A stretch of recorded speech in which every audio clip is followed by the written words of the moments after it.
Et à la fin de la vidéo, ça t'explique c'est quoi qu'il y a de nouveau, c'est YFood. Alors surtout, tu t'en vas pas à quel?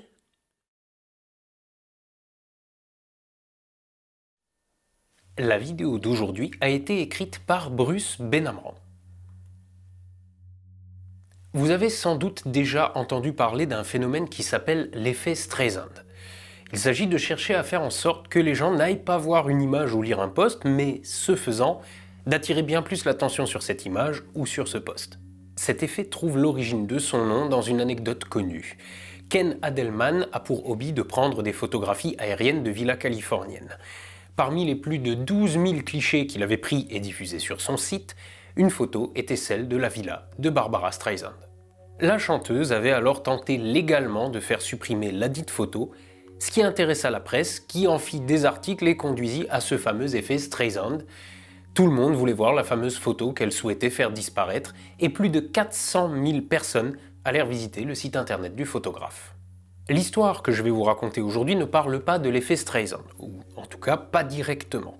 Mais une des conséquences de cette histoire va être en quelque sorte similaire et représente sans l'ombre d'un doute l'un des plus gros chais adressés par le monde de la musique aux censeurs et aux conservateurs en tout genre. Vous le savez peut-être, il existe aux États-Unis de grands mouvements conservateurs et ces mouvements ont toujours tenté de faire interdire certains livres, certains films ou certaines musiques à chaque fois dans le but annoncé de protéger les enfants, ces faibles créatures qui, c'est bien connu, ne sont confrontées à la violence, l'obscénité ou l'indécence que par le biais des livres, des films ou des chansons. En tout cas, vous le savez si vous avez vu la vidéo de Bruce sur la censure YouTube. Et si vous l'avez pas vue, faut vraiment aller y jeter un œil. Si je vous dis que vous n'êtes pas prêt pour la chute, c'est pas du putaclic. Vous êtes vraiment pas prêt pour la chute. Et est-ce que ce script s'inscrit dans la même veine? Totalement. Ouais, alors par contre, il est bien ce script, mais il manque un truc. Ah oui, je sais.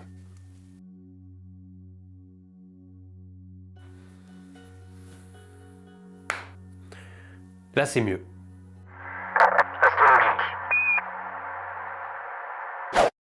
En 1985, 4 épouses de politiciens américains sont inquiètes pour leurs enfants au point de vouloir agir. On les appellera les Washington Wives. Elles sont inquiètes parce que de plus en plus de chansons véhiculent des messages violents liés à la drogue, à la sexualité, etc. Ensemble, ces femmes vont fonder un comité, le Parent Music Resource Center, ou PMRC, dans le but d'imposer à l'industrie musicale une sorte de contrôle parental. Ces 4 femmes sont Susan Baker, l'épouse du secrétaire au Trésor James Baker, l'équivalent américain du ministre de l'économie et des finances, Sally Nevius, épouse de l'ancien président du conseil municipal de Washington, Pam Howard, la seule des 4 à ne pas être l'épouse d'un politicien mais d'un agent immobilier, et enfin celle qui va le plus nous intéresser aujourd'hui, Tipper Gore, épouse du sénateur d'alors et futur vice-président des États-Unis, Al Gore. Vous vous rappelez d'Al Gore, celui qui a perdu face à George W. Bush, celui qui a fait une série de conférences sur le dérèglement climatique? Bon, son épouse. Comme absolument toutes les associations, groupes, comités ou lobbies aux États-Unis, le PMRC a besoin d'argent pour exister. Fort heureusement, les fondatrices de ce comité vont pouvoir bénéficier de 2 avantages conséquents. Le premier, c'est que par leurs époux, elles connaissent énormément de gens influents, et le deuxième est que le sujet qu'elles défendent intéresse beaucoup de ces gens influents. Ainsi, le PMRC sera financé en grande partie par le propriétaire des bières Coors, Joseph Coors, qui est un soutien historique de la campagne de Ronald Reagan, ainsi que par Mike Love, le chanteur des Beach Boys, qui considère également que l'industrie musicale part à volo. Bon, mais alors, que demande le PMRC? Une fois que le comité existe, qu'il a des locaux et un peu d'argent de poche, comment souhaite-t-il améliorer le contrôle des parents sur la musique à laquelle leurs jeunes et innocentes têtes blondes sont confrontés? Déjà, en tout premier lieu, le PMRC souhaiterait qu'il existe un système de notation des œuvres musicales, au même titre qu'il existe un système de notation de films. Aux USA, un film peut être classé G pour grand public, PG pour grand public également, mais attention, il peut y avoir des mots ou des images qui choquent les plus jeunes, PG-13 qui signifie à peu près la même chose, mais on indique clairement que le film est inapproprié pour les moins de 13 ans, R qui signifie qu'un mineur ne peut pas voir le film sans être accompagné d'un parent ou d'un tuteur, et enfin NC-17 pour les films réservés exclusivement aux adultes. Et le PMRC aimerait que sur les pochettes d'albums et de singles soient collées ou imprimées une notation Un peu comme on en trouve aujourd'hui sur les boîtes de jeux vidéo, vous savez, Peggy 13 ou Peggy 18. Et vous pourriez penser qu'après tout, une telle demande n'est pas complètement déraisonnable. Si un album parle explicitement de sexe, pourquoi ne pas lui coller une étiquette 10 ans, je sais pas moi, explicit lyrics par exemple, hein? Mais bien sûr, le PMRC ne s'en tient pas seulement à cela. Il souhaite également que les disquaires ne placent pas les albums avec des couvertures explicites sur les comptoirs et met la pression aux chaînes de télévision et aux radios pour ne pas diffuser de chansons explicites ou de clips vidéo de chansons explicites. Il souhaite également que l'industrie musicale réfléchisse à réévaluer, je mets ici des guillemets parce que c'est le mot employé, mais il faut bien comprendre, résilier. À réévaluer donc les contrats des artistes qui, sur scène, se comporteraient de façon inappropriée.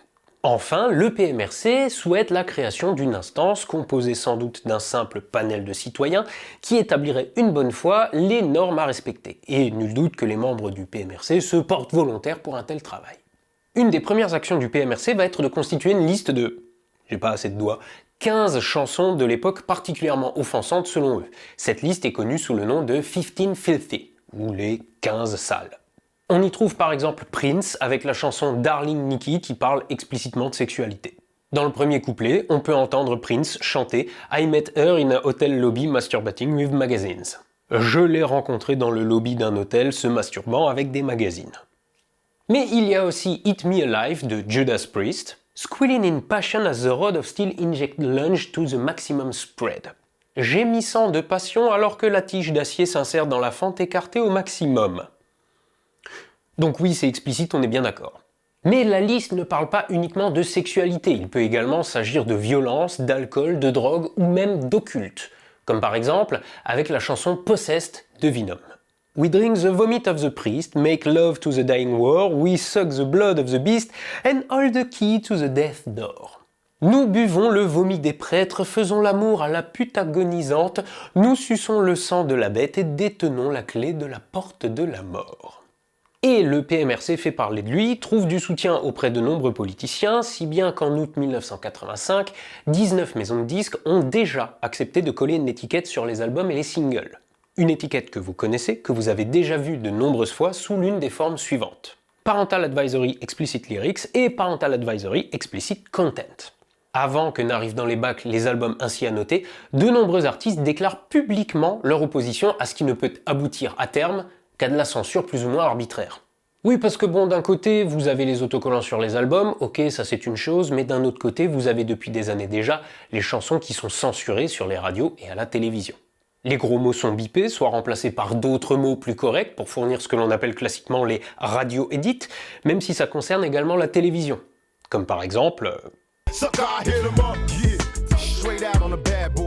là où la version non censurée dit...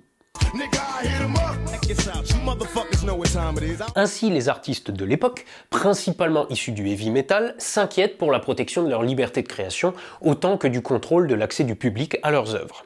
Si bien que le Sénat américain décide de faire ce qu'il fait souvent lorsqu'un débat public s'engage dans les médias, des auditions. Et ça se passe le 19 septembre 1985. Et au cours de ces auditions, plusieurs personnes vont être entendues.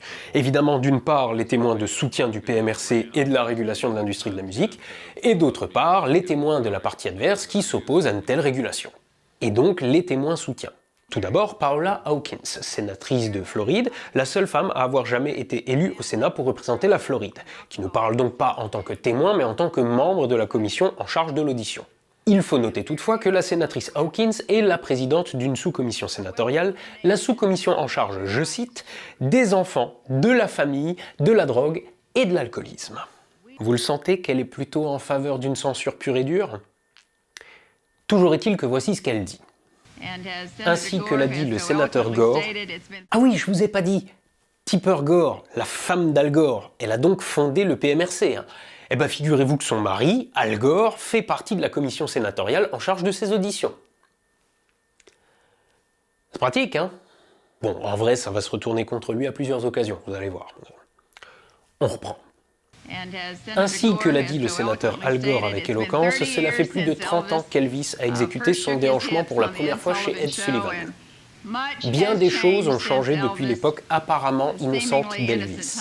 Bon, là, c'est marrant quand on sait qu'à l'époque d'Elvis, les conservateurs criaient au scandale et expliquaient à qui voulait bien les entendre que le rock était une création du diable.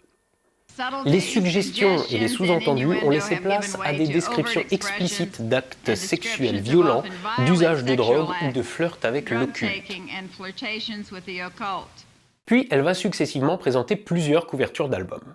Le single de Wasp, Animal, Fuck Like a Beast, l'album Pyromania de Def Leppard, l'album Wow de Wendy O. Williams. Bon, je vais pas vous détailler toute l'audition, il y en a pour plusieurs heures et la vidéo complète est en lien dans la description. Mais on va simplement noter qu'elle va également parler de 2 clips vidéo, notamment le clip de la chanson des Twisted Sisters, We're Not Gonna Take It.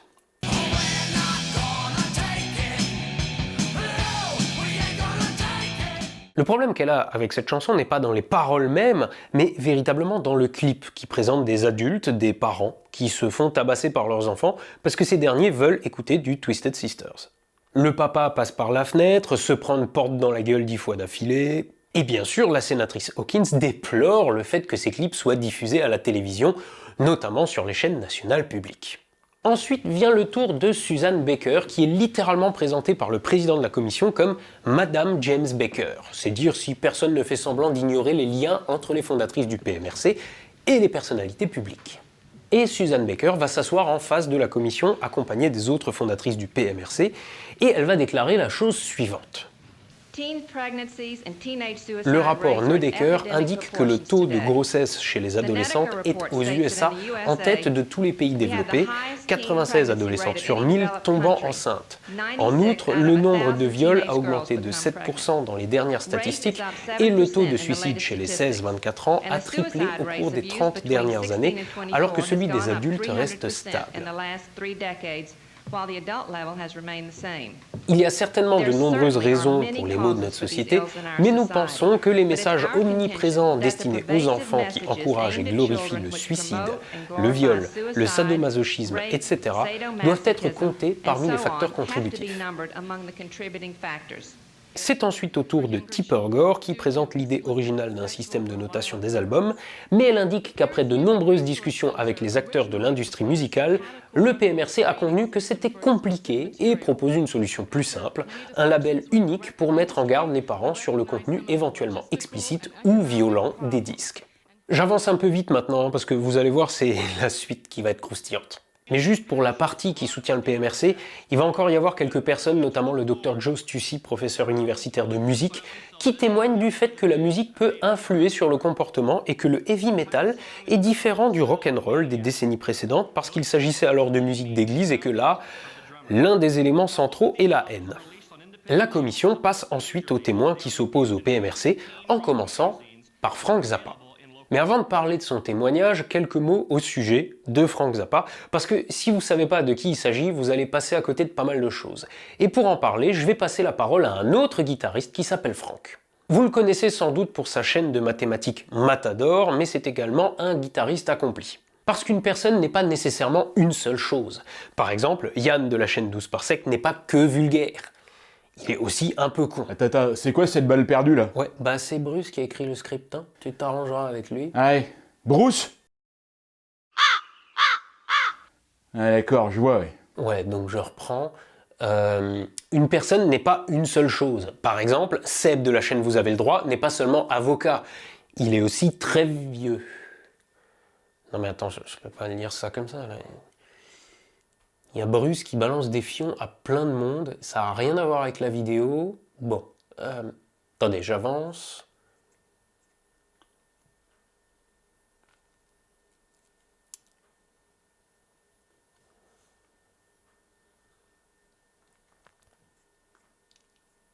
Bon, ok. Donc, Franck. Oui. Tu peux nous faire un petit topo sur Frank Zappa, s'il te plaît? Oui, bien sûr. Alors, Frank Zappa, c'est une figure assez insolite de l'histoire de la musique, hein. Déjà, le type, c'est un artiste assez complet.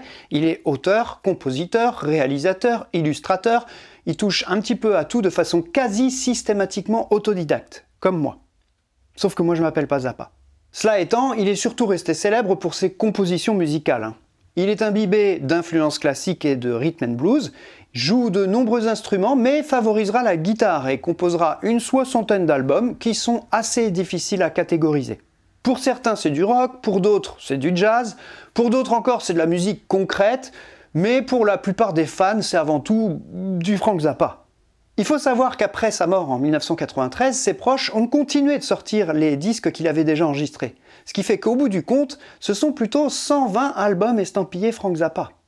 Il est apprécié par la critique autant que par le public et a influencé énormément d'artistes musicaux. Mais j'imagine que ce dont tu veux que je parle en priorité, Arnaud, c'est le combat permanent qu'a mené Frank Zappa pour défendre la liberté d'expression, l'éducation hors de toute influence religieuse et bien sûr, sa lutte contre la censure. Voilà, on est à nouveau sur les rails de notre audition sénatoriale. Donc Frank Zappa est appelé à témoigner, il arrive en costume-cravate, les cheveux bien coiffés et le bouc bien taillé. Il est prêt à véhiculer une image sérieuse pour un contexte sérieux. Et Frank a préparé une déclaration de 5 pages qu'il compte résumer dans le cadre de cette audition, non sans avoir d'abord pris soin de s'assurer que le but de cette audition était bien à terme de parvenir à un encadrement législatif, ce qui lui est confirmé par l'un des membres de la commission. Le but est que l'industrie musicale, les maisons de disques, les producteurs et les artistes acceptent d'eux-mêmes de réguler leurs obscénités sur scène, sur les albums et dans les clips vidéo, faute de quoi, en effet, il faudra mettre en place des lois pour les y contraindre. Après avoir relu le premier amendement de la Constitution des États-Unis, histoire que la presse, y compris internationale, soit bien claire sur les enjeux, le premier amendement de la Constitution des États-Unis dit la chose suivante. Le Congrès ne fera aucune loi concernant l'établissement d'une religion ou interdisant son libre exercice, ou encore restreignant la liberté d'expression ou la liberté de la presse, ou le droit du peuple de s'assembler pacifiquement et d'adresser des pétitions au gouvernement pour qu'il réponde à ses griefs. Premier amendement, et le fait de l'avoir mis en premier, eh bien ça montre très clairement son importance. C'est l'article de la Constitution qui donne aux Américains le droit à la liberté d'expression, mais aussi à la liberté de culte, à la liberté de se réunir et de s'assembler, mais qui interdit également au Congrès d'imposer une religion, un courant d'idées, ou encore d'interdire les manifestations. Après avoir lu cet amendement, Frank Zappa rappelle en tout premier lieu qu'il ne parle qu'en son nom propre, ne représente ni les artistes, ni les musiciens, ni l'industrie musicale. La proposition du PMRC est une ineptie mal conçue qui échoue à apporter le moindre bénéfice aux enfants tout en enfreignant les libertés civiles des adultes, qui promet d'occuper les tribunaux pendant des années à devoir traiter les problèmes d'interprétation et d'application inhérents à la proposition elle-même. Il dit même par la suite, la proposition du PMRC est équivalente à traiter des pellicules par la décapitation. Puis il attaque les fondatrices du PMRC qui, selon lui, insistent pour acheter des albums d'artistes récents pour se maintenir dans l'illusion d'une certaine sophistication. Avant de leur rappeler que les 8,98$ que vous payez ne vous donnent pas le droit à un baiser sur les pieds de la part des compositeurs ou des interprètes pour avoir mis leur album sur le tourne-disque familial. Frank Zappa est colère, oui, il est très colère. Puis il s'en prend à l'industrie musicale, à la RIAA, pour avoir accepté que soit instaurée la Blank Tape Tax, une taxe sur les cassettes audio vierges. Mais c'est un autre sujet. Alors ça, c'est un autre sujet, mais on peut toutefois noter qu'il existe encore aujourd'hui une taxe équivalente sur les supports informatiques vierges. On l'appelle la taxe SACEM. Et elle n'est pas tout à fait symbolique, puisqu'elle va jusqu'à 14€ pour un smartphone ou une tablette. Mais pourquoi parle-t-il de cette taxe ? Parce qu'elle a été poussée par le sénateur James Thurmond. Zappa ajoute alors « Est-ce une coïncidence si Madame Thurmond, donc l'épouse du sénateur, est affiliée au PMRC ?» Pour vous donner une idée du niveau d'agacement de Frank Zappa, on lui posera la question dans une interview en 1987 « Comment est-ce qu'un sujet aussi anodin que la notation des disques a pu donner lieu à une audition sénatoriale ?» Et voici sa réponse. Quelques pipes ici et là et bingo, vous avez une audition. C'est pas dans le script original, ça. Mais bon, revenons à l'audition. Zappa continue. Est-il normal que le mari d'une des fondatrices du PMRC siège à une commission se rapportant à la Blank Tape Tax ou au lobby de l'organisation de son épouse ? Peut-on parler d'impartialité dans ce cas ? Cette commission en contient au moins 3 à ma connaissance. Les sénateurs Danforth, Packwood et Gore. Mais ils ont apparemment l'air de penser qu'il n'y a pas de conflit d'intérêts. Si vous souhaitez que les enfants apprécient la musique autrement qu'en écoutant Sugar Walls... Sugar Walls, c'est une chanson de Sheena Easton qui fait partie des 15 chansons listées comme sales par le PMRC. Une chanson qui parle de Du fait qu'elle passe un bon moment quand son mec passe du temps entre ses murs sucrés. Vous voyez? Les murs sucrés. Les murs sucrés. Les Sugar Walls. Bah oui, elle parle de ça. Si vous souhaitez que les enfants apprécient la musique autrement qu'en écoutant Sugar Walls, soutenez les programmes musicaux dans les écoles. Ça coûte bien moins cher que les infrastructures sportives. Vos enfants ont le droit d'apprendre qu'il existe autre chose que la pop music. L'établissement d'un système de notation, volontaire ou non, des œuvres musicales ouvre la porte à une parade incessante de programmes de contrôle de qualité morale basés sur certaines choses que les chrétiens n'aiment pas. Que se passera-t-il si les épouses des prochains politiciens de Washington demandent à ce qu'on appose un grand J en jaune sur les albums composés ou interprétés par des juifs pour éviter que les enfants soient exposés à une doctrine sioniste secrète? Alors, si vous pensez qu'on a atteint le point Godwin, restez encore un petit peu. Je vous passe le reste de l'interview, mais vous trouverez dans la description non seulement la vidéo de toute l'audition, mais également la transcription. Bon, et alors, une fois que Zappa a poussé sa gueulante, comment réagissent les membres de la commission? Déjà, il y a Gore qui y va calmement. Et alors préparez-vous, c'est un vrai discours de politicien aguerri. Permettez-moi de commencer par vous dire que bien que je sois en désaccord avec certaines de vos déclarations, actuelles ou précédentes, je suis depuis longtemps fan de votre musique, je vous respecte énormément en tant qu'artiste réellement original et incroyablement talentueux. Bon, quand un politicien vous attaque sous cet angle, vous pouvez être sûr que ça va tomber fort juste après. Gore s'interroge parce que parfois ces déclarations semblent ne pas être du même ton. Considère-t-il que la protection des enfants est un vrai sujet ou pense-t-il que c'est un sujet un peu absurde? Et Frank Zappa ne saurait être on ne peut plus clair. D'abord, je pense que c'est un problème qui concerne les parents et pas le gouvernement. Je suis d'accord avec vous là-dessus. On ne dirait pas. Vu la communication du PMRC qui a déferlé dans les médias, il semble y avoir un plan spécial qui sent la législation et l'agenda politique secret à plein nez. J'ai 4 enfants et je souhaite qu'ils grandissent dans un pays dans lequel ils peuvent penser ce qu'ils veulent penser et être qui ils veulent être et non pas ce que l'épouse de quelqu'un leur dit de penser ou d'être. Je veux pas de ça. Ok, mais là, vous êtes sur un autre sujet. Alors, le truc de cette commission, ça a été de dire qu'une éventuelle législation sur le sujet n'était pas à l'ordre du jour. Donc, parler d'une telle législation est hors sujet.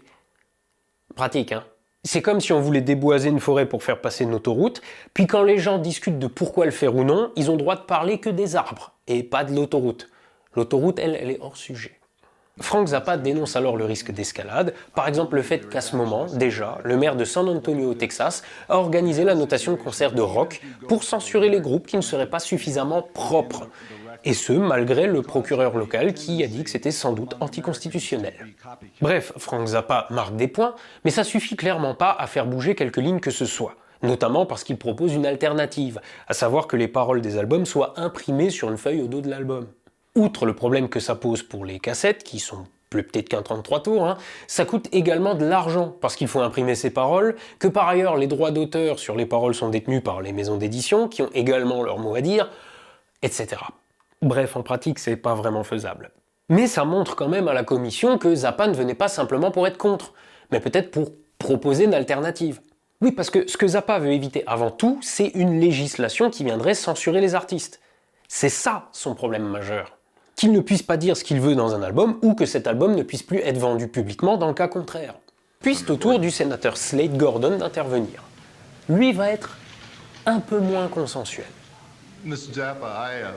Contrairement à mon collègue sénateur du Tennessee, j'ai trouvé votre déclaration rustre incroyablement et insensiblement insultante envers les personnes qui vous ont précédé. Donc là, il parle des femmes du PMRC. Et je dirais que vous donneriez une mauvaise réputation au premier amendement de la Constitution si je pensais que vous en aviez la moindre compréhension, ce que je ne pense pas. Pas plus que je pense que vous ne comprenez la différence entre une action publique et une action privée.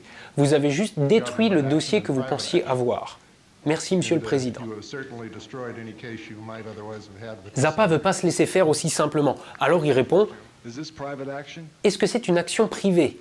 Mais ce que Zappa sait pas, c'est qu'une audition sénatoriale, c'est pas un débat. Le sénateur Gordon a dit ce qu'il avait à dire et on passe à la suite. Le témoin auditionné suivant est John Denver. Franck, un petit mot sur John Denver? John Denver est un monument de la musique aux USA. Son truc, c'est la folk et la country. Clairement, en Europe, on a pu passer à côté, mais il y a un morceau de Denver que vous connaissez tous, même si vous ne savez pas d'où. même si vous savez pas comment ce morceau l'a composé en 1971. Et donc, lorsque John Denver arrive, tout le monde est globalement persuadé qu'il sera d'accord avec le PMRC.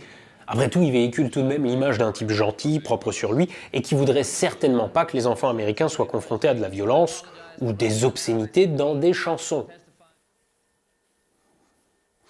Vous n'êtes pas prêts.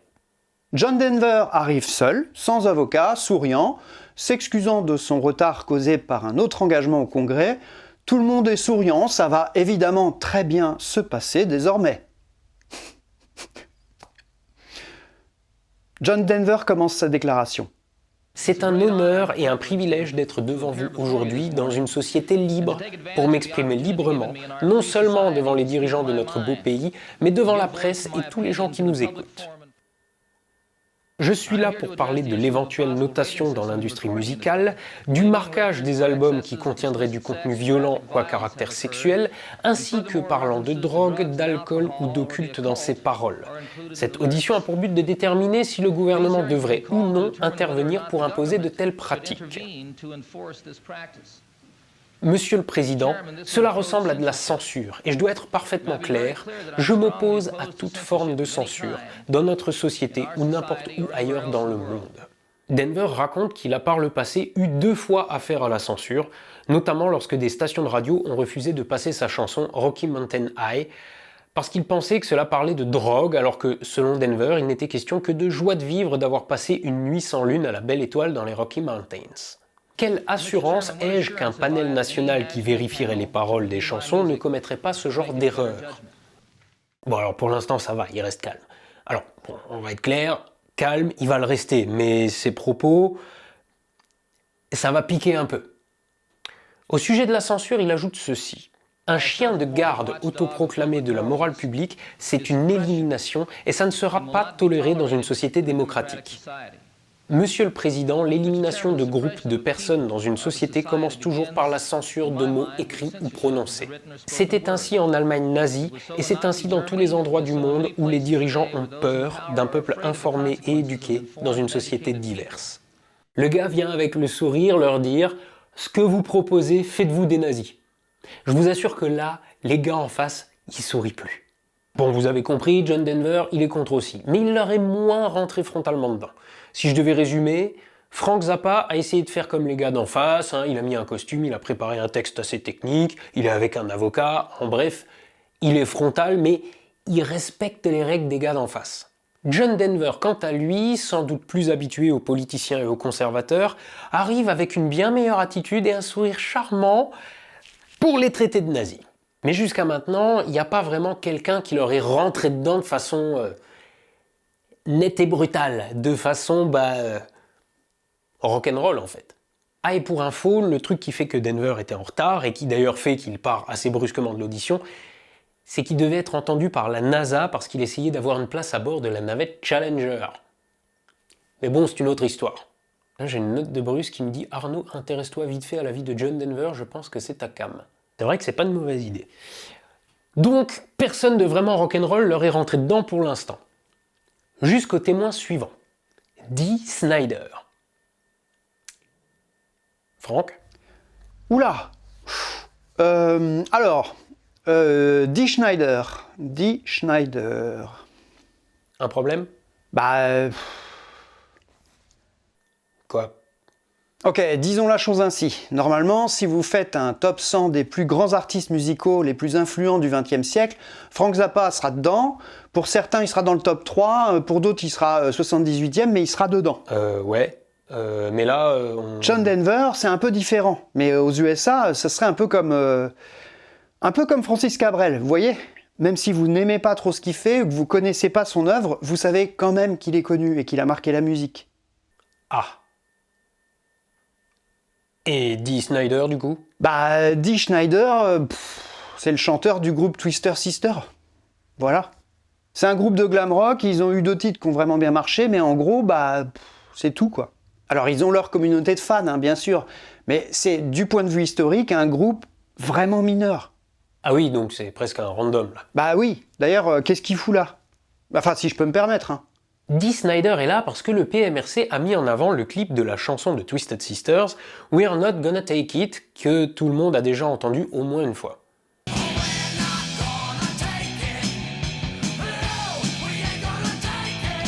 La particularité de ce clip, en tout cas d'après les membres du PMRC, c'est qu'il montre des enfants qui veulent écouter du rock et se rebellent contre leurs parents, mais de façon violente. Très violente. Burlesque même, en réalité. C'est un truc qu'on retrouvera également dans le clip de leur autre grand tube, I Wanna Rock, le côté un peu bip bip et coyote dans la façon dont les adultes se viandent face aux jeunes. Et donc Dee Snider témoigne également face au Sénat américain? Oui, et lui, il va pas faire semblant. Pas de costume cravate, pas de cheveux coupés et coiffés, il se présente cheveux longs et lâchés, lunettes de soleil, veste en jeans sans manches, t-shirt métal. Le message qu'il envoie est parfaitement clair avant même qu'il s'assoie. J'ai pas à avoir honte de ce que je suis ou de ce que je fais. En face, côté audition, les sourires sont clairs, hein, ils vont en faire qu'une bouchée. Pour eux, le type est déjà ridicule avant même d'avoir ouvert la bouche. Non, pas encore. Je sais pas si c'est le matin ou l'après-midi, donc je vous dis les deux. Bon matin et bon après-midi. Ça commence bien pour les sénateurs, donc. Avant de parler du sujet pour lequel je suis là, permettez-moi de vous dire quelques mots à mon sujet. J'ai 30 ans, je suis marié, j'ai un enfant de 3 ans, j'ai été élevé dans la tradition chrétienne, tradition à laquelle j'adhère encore à ce jour. Je ne fume pas, je ne bois pas, je ne prends aucune drogue. J'écris et je joue dans un groupe de rock nommé Twisted Sisters, qu'on classe dans la catégorie heavy metal, et je suis fier de dire que les chansons que j'écris s'inscrivent dans les traditions susnommées. Oui, vous allez voir, le gars parle bien. Il n'a pas beaucoup de temps devant lui, donc il va aller à l'essentiel, et du coup, nous aussi. Étant donné que je suis la seule personne à se présenter devant vous aujourd'hui à avoir été explicitement ciblée par le prétendument responsable PMRC, j'aimerais parler à titre personnel et vous montrer à quel point le concept d'interprétation des paroles et de jugement de valeur est partial. Vous êtes prêts ? En gros, Dee Snider va adresser 3 accusations directes faites contre ses chansons. La première est au sujet d'une chanson qui s'appelle Under the Blade. Une attaque dans un article écrit par Tipper Gore et retranscrit en pleine page dans un journal chez moi à Long Island et dans lequel Madame Gore dit que les paroles de la chanson Under the Blade encouragent les pratiques de bondage, de sadomasochisme ainsi que de viol. Dans l'article, Tipper Gore cite 2 lignes du 2e couplet et cite, mais mal, une ligne du refrain. En réalité, d'après Snider, la chanson a été inspirée par le fait qu'un des membres du groupe avait subi une intervention chirurgicale. Et cette chanson exprimait donc ce qu'on devait ressentir durant une intervention chirurgicale. En tant qu'auteur de la chanson Under the Blade, je peux affirmer catégoriquement que les seuls bondage, sadomasochisme et viol se trouvent dans la tête de Madame Gore. Ouh, celui-là il pique. Pour ensuite, la deuxième attaque concerne le clip We're Not Gonna Take It. Et Snider explique ce que je vous ai déjà dit. Bip bip, le coyote. Notamment, il dit bien que chaque fois qu'on voit un adulte prendre cher, par exemple passer par une fenêtre, on le voit par la suite dans le clip en bonne santé et en pleine forme, signe qu'il n'y a rien de sérieux en fait dans le clip. Le problème, c'est que le PMRC a dit que sa chanson était violente, notamment ses paroles. Or, non, en fait. Il n'y a pas de paroles violentes dans cette chanson. Troisième attaque. Encore une fois, Madame Gore en a après Twisted Sisters, puisqu'elle parle d'un t-shirt du groupe qu'elle aurait vu porté par un enfant, et là il la cite. Je cite, « Je reconnais qu'il ne s'agit que d'un faible pourcentage de la musique, merci mon Dieu, mais cela devient de plus en plus mainstream, et vous voyez aujourd'hui des enfants avec des t-shirts montrant les membres du groupe Twisted Sisters et une femme menottée et les jambes écartées. » Fin de citation. Ceci est tout simplement un mensonge éhonté. Non seulement nous n'avons jamais produit de t-shirts de ce genre, mais de plus nous veillons attentivement à toujours nous tenir à l'écart de toute forme de sexisme dans nos produits, nos concerts et nos vies personnelles. De plus, nous avons toujours promu l'idée selon laquelle le rock doit traiter les hommes et les femmes de façon égale. Une telle accusation est aussi irresponsable qu'infamante, et je mets au défi Madame Gore de présenter un tel t-shirt pour étayer ses propos. Je suis fatigué d'entendre des jeunes qui m'interpellent dans la rue me dire qu'ils n'ont plus le droit d'écouter nos chansons à cause de mésinformations que leurs parents reçoivent par le PMRC via la télévision et les médias. Il poursuit. Ces 3 accusations sont fausses et ce sont les seules dont j'ai pu avoir connaissance. Qui sait combien d'autres mensonges ont pu être dits à mon sujet et celui de mon groupe. Il y a un sujet sur lequel je suis d'accord avec le PMRC et le PTA. Alors le PTA, le PTA, c'est l'association des parents d'élèves aux USA, en gros. Bon, alors ça, Bruce l'a pas mis dans le script, mais il y a une chanson que j'aime beaucoup de Jeannie C. Riley, Harper Valley PTA, l'association des parents d'élèves d'Harper Valley. Donc, parenthèse. Oui, j'ai le droit. Harper Valley PTA, c'est une chanson sortie en 1968, et en gros, c'est l'histoire d'une veuve, et donc mère célibataire, qui reçoit une lettre de l'association des parents d'élèves disant que franchement, elle vient chercher sa fille à la sortie de l'école avec une jupe bien trop courte, et on l'a déjà vu, comble de l'indécence, dans un bar, et que donc, faut qu'elle fasse un effort quand elle vient ramasser sa fille à la fin des classes. Alors elle se rend à la réunion des parents d'élèves et les épingle tour à tour. Est-ce que vous savez que M. Taylor m'a demandé 7 fois de sortir avec lui? Et sa femme utilise beaucoup de glace quand il n'est pas là. Parenthèse, oui, j'ai le droit. Les très vieux frigos américains utilisaient un bloc de glace comme réfrigérant. En gros, c'était juste des grosses glacières. Et donc, la glace devait être livrée régulièrement. Là, il est sous-entendu que le livreur fait des visites un peu trop fréquentes quand monsieur est pas là. Et monsieur Baker, vous pouvez nous dire pourquoi votre secrétaire a dû quitter la ville? Est-ce qu'on ne devrait pas dire à la veuve Jones de fermer un peu plus ses rideaux quand elle est chez elle? Monsieur Harper, lui, il est en retard parce qu'il a fait la tournée des bars et qu'il a la gueule de bois. Madame Thompson a déjà une haleine de Gene Astersea, et vous osez dire, bande de sales hypocrites, que mon comportement est inapproprié. J'aime beaucoup cette chanson parce que j'aime bien la country et que je déteste l'hypocrisie, et bien que la société américaine soit d'une hypocrisie infinie, certains en ont conscience et ne se gênent pas pour l'épingler. Et je dois pas être le seul parce que ce que je vous ai montré là, ce sont des images du film qui est sorti en 78 après le succès de la chanson, avec Barbara Eden dans le rôle principal. Bon, on va quand même reprendre le script de Bruce, donc fin de la parenthèse. On en était donc resté à l'intervention de Dee Snider. Il y a un sujet sur lequel je suis d'accord avec le PMRC et le PTA, à savoir qu'il est de la responsabilité des parents de veiller à ce que leurs enfants entendent ou lisent. Oui, c'est totalement notre responsabilité, à mon épouse et moi, pour notre enfant, et nous devons remercier le PMRC de rappeler que personne ne doit se substituer aux parents sur ce sujet, et c'est bien là que le rôle du PMRC s'arrête. Après la déclaration de Dee Snider, on entend des applaudissements dans la salle, immédiatement interrompus par le président de la séance. Arrivent ensuite les questions. Bien évidemment, tout le monde attend la réaction d'Al Gore, parce que sa femme a très clairement été désignée comme responsable, irresponsable de cette histoire. D'abord, le sénateur Danforth pose ses questions. Monsieur Snyder, si jamais une chanson parlait d'inceste, pas une de vos chansons, mais une chanson qui parlerait d'inceste, diriez-vous que les parents devraient le savoir ou bien que c'est une affaire qui ne concerne que le vendeur de disques et l'acheteur de disques? Snyder répond: comme je l'ai dit, c'est la responsabilité des parents. Mais alors, rétorque fièrement le sénateur, comment les parents pourraient-ils le savoir? Haha, je t'ai bien eu, mon con! C'est très simple. En tant que parent, si je vois sur la couverture d'un album la tête tranchée d'une chèvre posée dans un pentacle entre les jambes écartées d'une femme, je sais que l'album n'est pas pour mes enfants. Si au dos de l'album, je vois que le titre d'une chanson est « Ce gamin ne peut pas te faire jouir », je sais que le contenu de cette chanson est sexuel et pas pour mes enfants.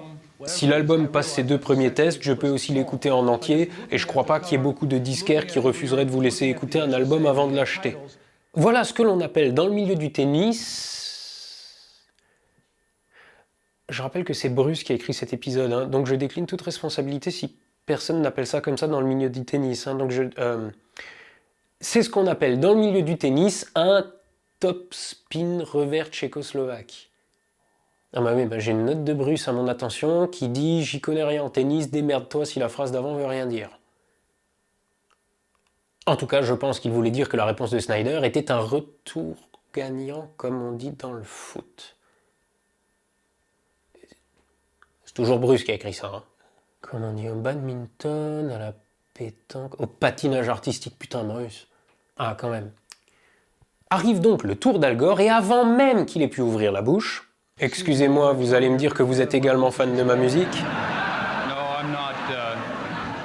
Touché coup. Putain, Bruce. Bon, je le refais à ma manière.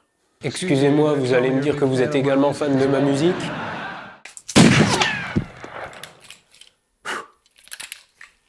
Monsieur Snyder, quel est le nom de votre fan club et que signifie leur acronyme? Dee Snider répond sans aucune hésitation dans la voix.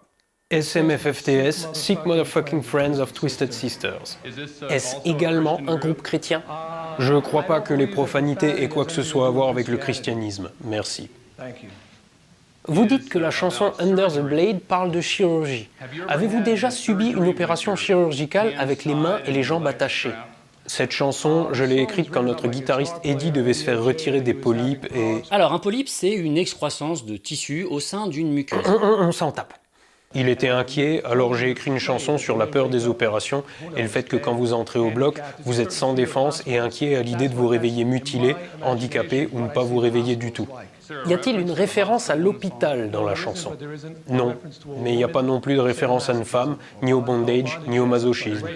Mais il y a une référence au fait d'être pieds et poings liés sous une lame pour être coupé. Oui, c'est vrai. Et là, attention, tour de passe-passe réalisé par un professionnel de la politique, ne tentez pas ça chez vous. Il n'y a pas besoin d'une grande imagination pour voir que cette chanson ne parle pas de chirurgie ou d'hôpitaux, puisqu'aucun n'est mentionné dans la chanson. Et la réponse de Dee Snider, cette réponse-là qui vient, est la raison pour laquelle les gens se rappellent encore aujourd'hui de son témoignage. On est bien d'accord, hein. Al Gore a dit « Il n'y a aucune mention de chirurgie ou d'un hôpital, donc pas besoin de tordre le texte pour y voir autre chose. » Eddie répond. Non, pas besoin en effet, et j'ajoute qu'une chanson permet à quiconque l'écoute d'y mettre une part de leur imagination, de leur expérience, et que chacun peut l'interpréter comme il le souhaite. Madame Gore cherchait du sadomasochisme et du bondage, et c'est ce qu'elle a trouvé. Quelqu'un qui chercherait une opération chirurgicale la trouverait également. La réponse d'Al Gore est simplement...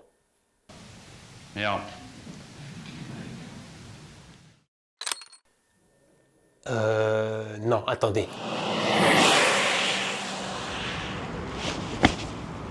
Bon, j'ai pas trouvé de tank qui s'appelait Bourg, la femme du sénateur, mais vous avez l'idée. Et il lui faudra quelques secondes pour reprendre, mais sur une autre question. Il rebondira pas sur ce sujet parce qu'il s'est tout simplement fait éteindre. Mais il va tout de même tenter. Allez, juste pour le plaisir, je vous montre ce qui se passe après ce...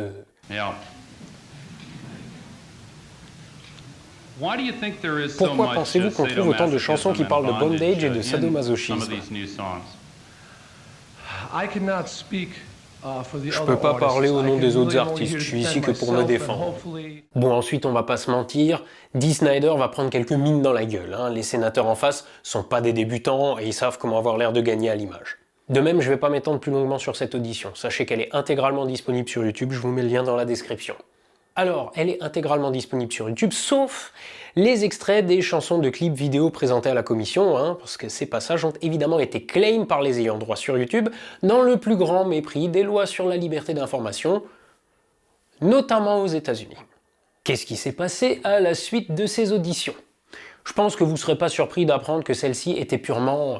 cosmétiques. Les décisions avaient déjà été prises avec la RIAA, l'industrie du disque, pour placer sur les albums concernés une étiquette avec des mentions suivantes: Parental Advisory Explicit Lyrics ou Parental Advisory Explicit Content.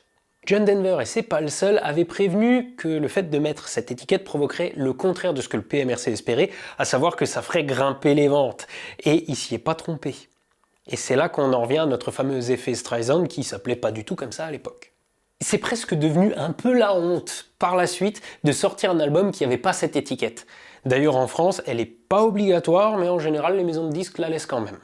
J'ajoute, petite anecdote marrante, que ces étiquettes ont été mises à l'américaine, c'est-à-dire dans le seul but d'éviter d'éventuelles poursuites de la part de parents ou d'associations de parents.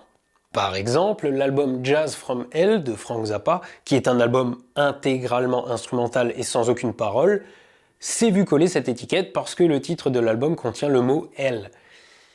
Vous voyez le genre. Si vous ajoutez à ça le fait qu'à la radio et à la télévision, il n'est pas question aux USA d'entendre des obscénités ou des gros mots, vous comprendrez que la musique aux USA, bah ouais, c'est pas mal censuré. En Europe, la mention « radio edit » d'un single signifie « version courte » d'une chanson. Aux USA, ça veut dire « version garantie sans gros mots qui pourrait traumatiser des adolescents qui, fort heureusement et grâce au PMRC, ne connaissent pas de gros mots ».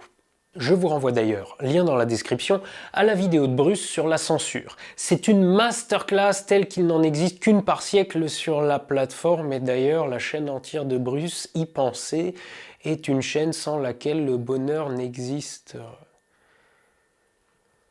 Bruce, putain.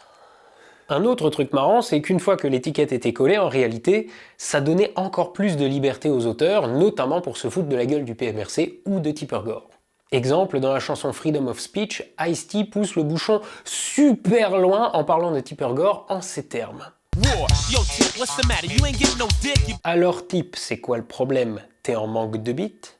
On frise même plus le sexisme, là on est en plein dedans. De même, lorsque Aerosmith reçoit un Grammy Award pour leur album Jenny's Got a Gun en 1991, Steven Tyler, le chanteur du groupe, remercie Tipper Gore ainsi que le sénateur Helms pour avoir garanti que si un album contient quelques gros mots, il est assuré de vendre quelques millions de copies supplémentaires.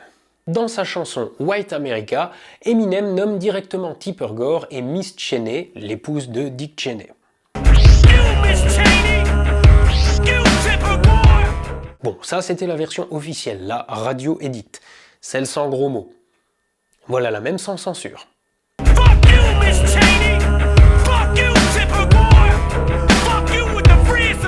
D'ailleurs, j'aime beaucoup la phrase d'après parce qu'il y a absolument tout.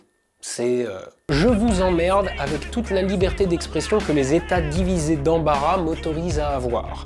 Je vous emmerde, haha, je rigole Amérique, tu sais que je t'aime. C'est du génie. Ce que dans le monde des accordéonistes, on appelle... Putain, Bruce...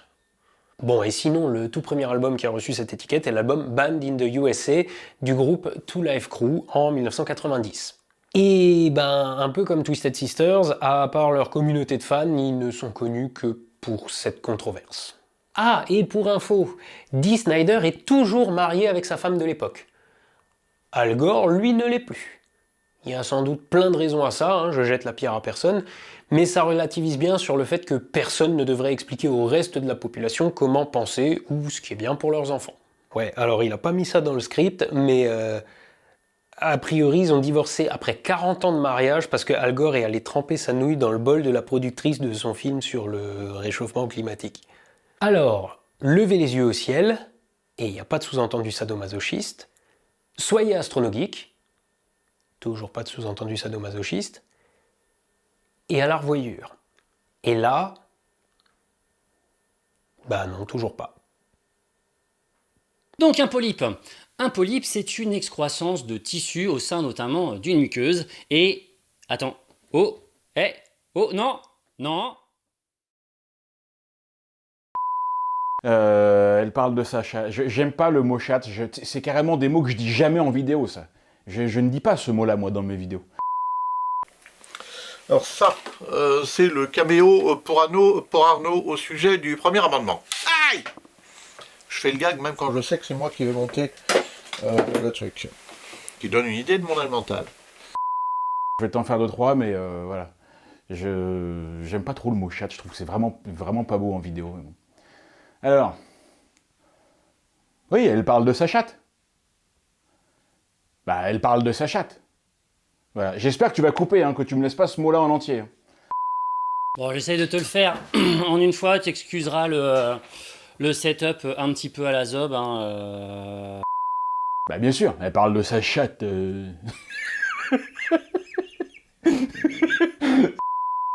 Voilà. Bah amuse-toi bien avec ça. C'est peu le, y a un livreur. Ah ça doit être du Y-Foot. Ça fait moins d'1 semaine que c'est l'été. Et comme moi, l'été, c'est le moment de l'année que je préfère le plus, juste après Noël, et ben c'est dit à Y-Foot qu'il m'envoie les coups spéciales de l'été, que ça s'appelle les fruités.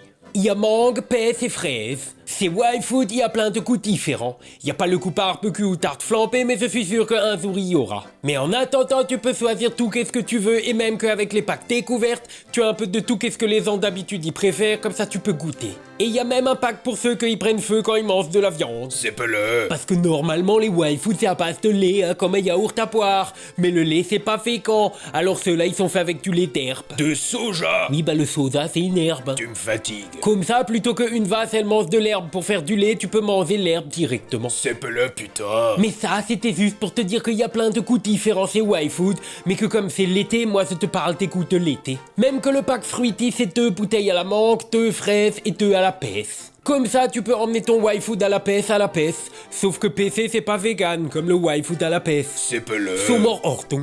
Si tu cliques sur le lien qui est dans la description ou que tu utilises le code Astrono YouTube, est 10% de réduction.